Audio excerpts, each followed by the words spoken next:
Well, we got a couple more teams to get into.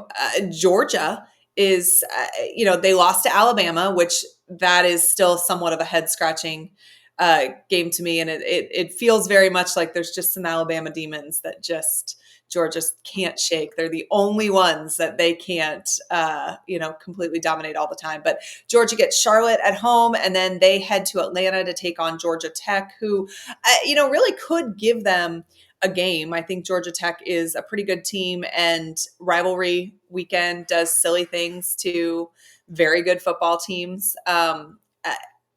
This Alabama team to me is just so gritty. Wait, we're And going Georgia or Bama? we're going Georgia.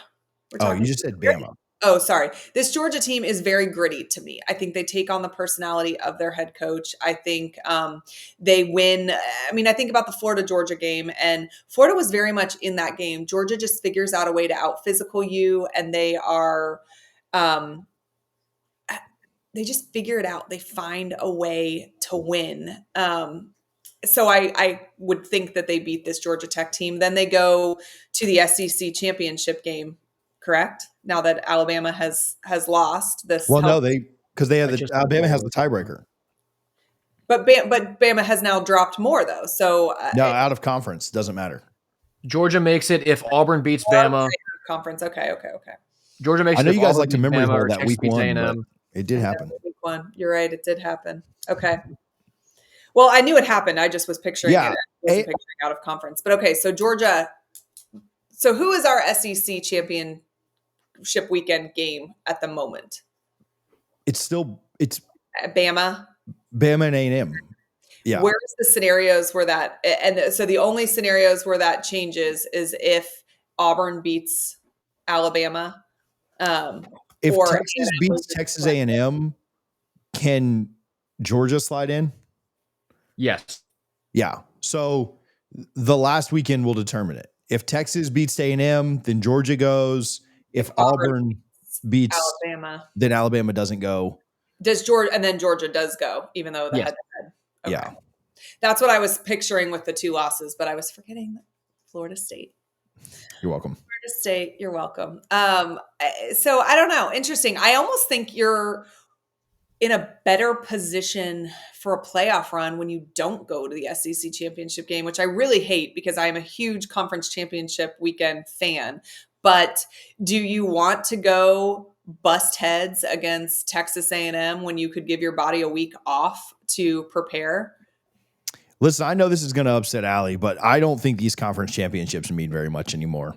I think they still mean something. And I think certainly in the Big Ten and the SEC, they mean more than they do in the other conferences, especially because in the other conferences, I know that last year was our only data point on this, but man, I think there's a real chance that like you go lose, if you're in now, like the ACC, both those teams are playing their way in. Like they're ranked so low that they need it.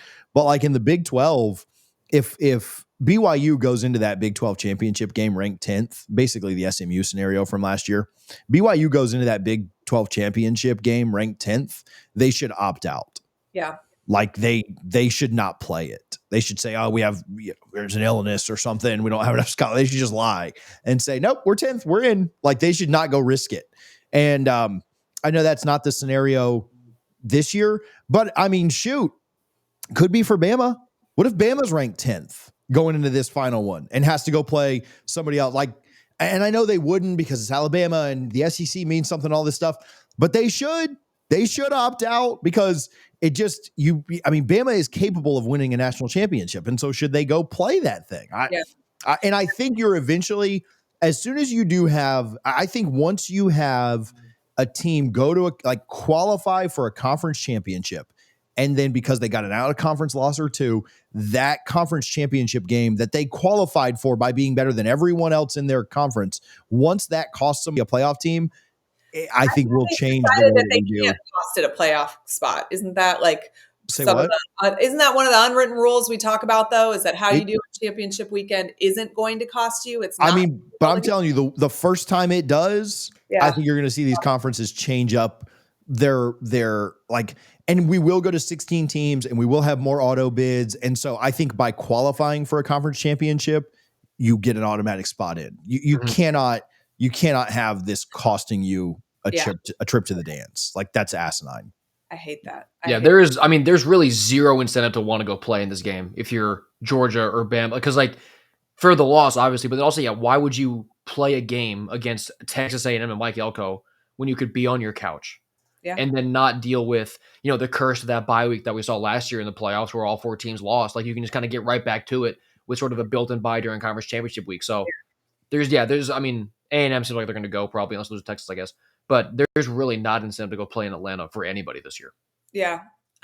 Well, I love that it comes down to the last weekend. I love that there's going to be chaos. I'm so interested to see, the number that we get in. Texas has 3, so we're guessing even if they win out that they are eliminated from this. They lost to Florida inexplicably. They lost to Georgia. They lost to Ohio State at the beginning of the season, which obviously doesn't affect conference championship weekend, but does, of course, affect the playoffs. 2 of those losses are very good losses. 1, not so much. But before we get out of here, is there any scenario where Texas gets in? There probably is. I mean, you would need inordinate amounts of chaos. Yeah, you need Notre Dame to drop one, which is very unlikely. You would need BYU to lose this game to Cincinnati. They'll be in over. I think, did we talk about it last week? I think that a 3-loss Texas goes over 2-loss Vandy. Probably. I don't think it helps Texas that game was such a blowout. Mm-hmm. So I think they probably, just in case, you probably would want to root for Tennessee. You need Oklahoma to drop one of these last 2. Bama losing to Auburn would probably be good for them. You need Ohio State to take care of Michigan. They need a lot. They need Miami to lose this game to Pitt. They need Georgia Tech to do something bad. I think Miami. I think Miami at 10-2 might get in over 9-3 Texas. Yeah, because of the win against Notre Dame, who would be in the playoffs. So, I don't think it's a short and the head-to-head. Listen, I don't want to. I hate Miami. So I would rather Bama get in, but I think it's pretty interesting that like Bama and Miami have a common opponent and what that common opponent looks like against them in the same, like early in the year. It's not like Miami just played FSU, who is struggling. Like a 10-2, I think there's, I don't know. I think there's a lot of arguments. So and Miami, Texas, said, like it goes both ways.